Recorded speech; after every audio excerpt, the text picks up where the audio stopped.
కాసేపట్లో AP MLC అభ్యర్థులు nomination వేయనున్నారు. BJP MLC అభ్యర్థిగా సోము వీర్రాజును ప్రకటించింది.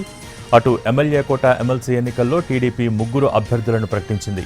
బీద రవిచంద్ర, బీటీ నాయుడు, కావలి గ్రీష్మ పేర్లు ఫైనల్ చేసింది.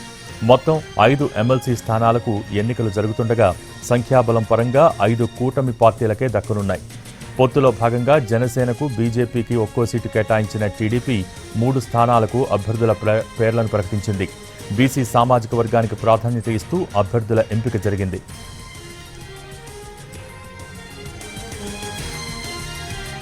మరోవైపు జనసేన నుంచి ఎమ్మెల్యే కోట ఎమ్మెల్సీ అభ్యర్థిగా నాగబాబు ఇప్పటికే నామినేషన్ వేశారు.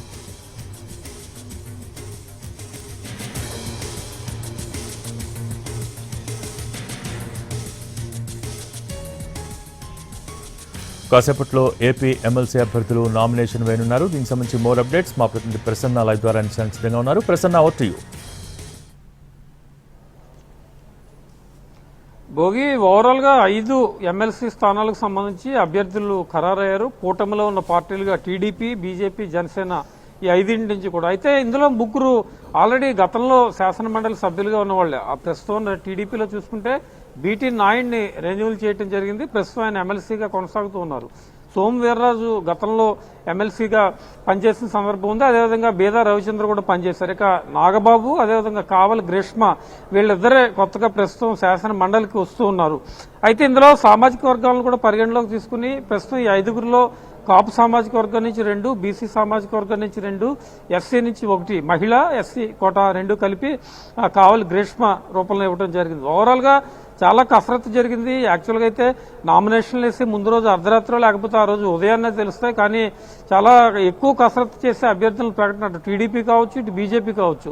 జనసేన ఒకటే 4 రోజులు ముందుగా అభ్యర్థి నాగబాబు ప్రకటించడం జరిగింది. కానీ టీడీపీ, బీజేపీ విషయంలో కొంత లేట్ అయింది. యాక్చువల్గా అయితే బీజేపీ లాస్ట్ మినిట్ వరకు కూడా అసలు బీజేపీ తీసుకుంటుందా లేదా అని ఒక డైలమా కొనసాగింది. మొత్తానికి ఈ 5లో ఒక స్థానం బీజేపీ తీసుకోవడం, మళ్ళీ అందులో బీజేపీ తీసుకున్న తర్వాత ఎవరికి ఇస్తారు? సోము వీర్రాజుకి ఇస్తారా, మాధవ్కి ఇస్తారా, లేకపోతే మాలతీ రాణి, ఇలా కొన్ని పేర్లు పరిశీలనలో ఉన్నాయి. బీసీ సామాజిక వర్గానికి ఇవ్వాలి, బీజేపీ అని పట్టుబట్టిందని కొంతమంది పట్టుబట్టారని కూడా సమాచారం. మొత్తానికి ఇవేమీ కాదని గతంలో పనిచేసిన సోము వీర్రాజుకి ఇవ్వడం జరిగింది. సోము వీర్రాజుకి ఇచ్చిన తర్వాత ఓవరాల్ గా పరిస్థితి ఏ రకంగా ఉండబోతుంది? మండలంలో ప్రాతినిధ్యం బీజేపీ నుంచి సోము వీర్రాజు గతంలో ఉన్నారు, ఇప్పుడు ఉన్నారు. కాబట్టి దీనికి సంబంధించి కార్యాచరణ, భవిష్యత్ ప్రణాళిక బీజేపీ ఏ రకమైన ఇండికేషన్ ప్రస్తుతం సోము వీర్రాజుకి ఇచ్చి భవిష్యత్తులో ఇవ్వదలుచుకుందనే చర్చ కూడా జరుగుతోందని మనం చెప్పుకోవచ్చు.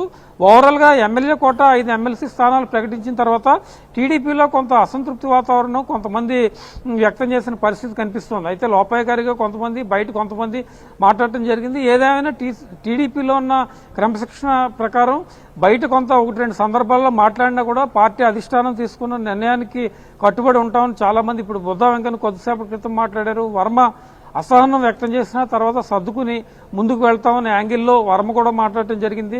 దేవినేని ఉమ్మ కూడా కొంత అసంతృప్తితో ఉన్నట్టే సమాచారం. ఎందుకంటే మొన్న ఆయన టికెట్ రాలేదు, టికెట్ మైలవరం నుంచి త్యాగం చేసిన పరిస్థితి కనిపిస్తోంది. ఇలా టీడీపీలో చాలా మంది మొన్న ఎన్నికల్లో టికెట్ రాని వాళ్ళు ఉన్నారు. కానీ నెక్స్ట్ వచ్చే దఫాలో 2026 ఎండింగ్ 27లో 25కి పైగా ఎమ్మెల్సీ స్థానాలు వస్తాయి. కాబట్టి అందులో చాలా మంది ఆశలు పెట్టుకున్నారు. ఇప్పుడు కేవలం లిమిటెడ్ గా 3 సీట్లే కాబట్టి అడ్జస్ట్ చేయడం కూడా కొంత ఇబ్బందికర వాతావరణంగా మారిన పరిస్థితి అయితే ప్రస్తుతం మనకి కనిపిస్తోందని చెప్పుకోవచ్చు. మొత్తానికి 5గురు ఫైనలైజ్ అయ్యారు. అందులో ఒకళ్ళు నామినేషన్ వేశారు. మిగిలిన 9 కూడా మధ్యాహ్నం 12-1 గంట దాటిన తర్వాత నామినేషన్ వేయడానికి వచ్చే అవకాశాలు కనిపిస్తున్నాయి. ఎందుకంటే నామినేషన్కి చివరి రోజు, అది కూడా మధ్యాహ్నం 3 గంటల లోపే నామినేషన్లు దాఖలు చేయాలి. కాబట్టి కొద్దిసేపట్లో 12 దాటిన తర్వాత వీళ్ళు నామినేషన్ వేయడానికి వస్తారు. రేపు స్క్రూటినీ జరుగుతుంది. ఎన్నికలు ఎలాగా లేవు, వైసీపీ నుంచి ఇతర పార్టీల నుంచి పోటీ లేదు. కాబట్టి ఏకగ్రీవంగా ఎన్నికైనట్టుగానే ప్రకటిస్తారు. కానీ అది అధికారికంగా ప్రకటించిన తర్వాత మనం చెప్పుకోవాలి. కాబట్టి రేపు నామినేషన్ల స్క్రూటినీ జరుగుతుంది.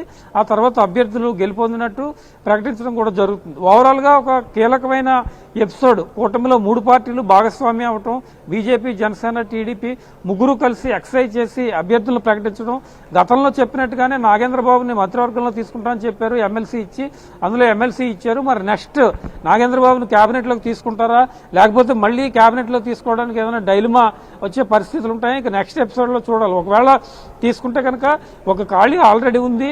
ఏప్రిల్లోనే నాగేంద్రబాబును కూడా కేబినెట్ లో తీసుకునే పరిస్థితి కనిపిస్తుంది. ఎందుకంటే చంద్రబాబు గతంలో దీనికి సంబంధించి సంబంధించి ఒక ప్రకటన చేస్తున్నారు కాబట్టి మరి నెక్స్ట్ ఎపిసోడ్ ఏ రకంగా ఉండబోతుంది, మండలిలో సోము వీర్రాజు పెర్ఫార్మెన్స్ ఏ రకంగా ఉంటుంది, కూటమిలో పార్టీలు ఏ రకంగా ముందుకెళ్తాయనేది మనం చూడాలి. భోగి. Thank you Prasanna.